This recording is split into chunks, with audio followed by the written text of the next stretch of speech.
If Martin ever saw a crackhead, he'd have been on that Tennessee balcony with a Mac 10. He'd have hooked up with Malcolm and started rapping on pulpits until he needed halls and aspirin, until congressional halls were all gasping at this oratorical master with an NWA style of pastoring. If Martin ever saw a gang war, he would have went on a gang tour, standing on stages of blood-stained floors to remind mankind of what he came for. See, we went from auction blocks to awful blocks of raised swords. Caution stops, kids with awesome hops but lame form. And it's no wonder why they can't soar. Shootouts can shush the slush in a brainstorm.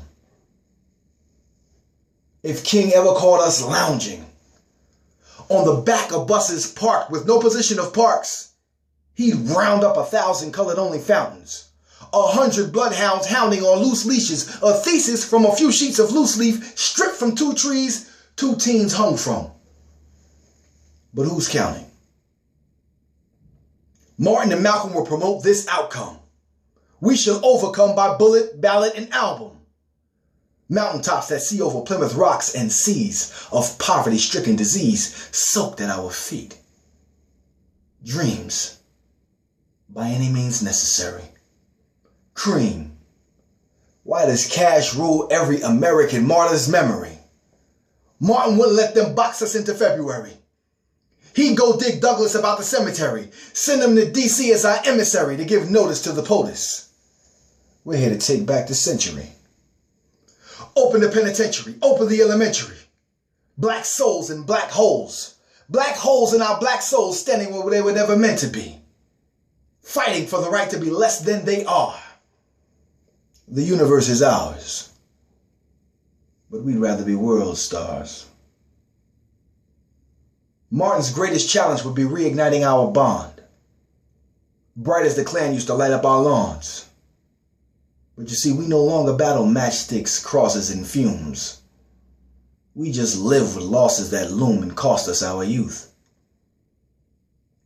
How quickly are we taught from the womb to crawl, to walk and haul all our tombs, much like a trumpeter hauls his tunes to shorthanded eulogies that on paper don't hog up much room.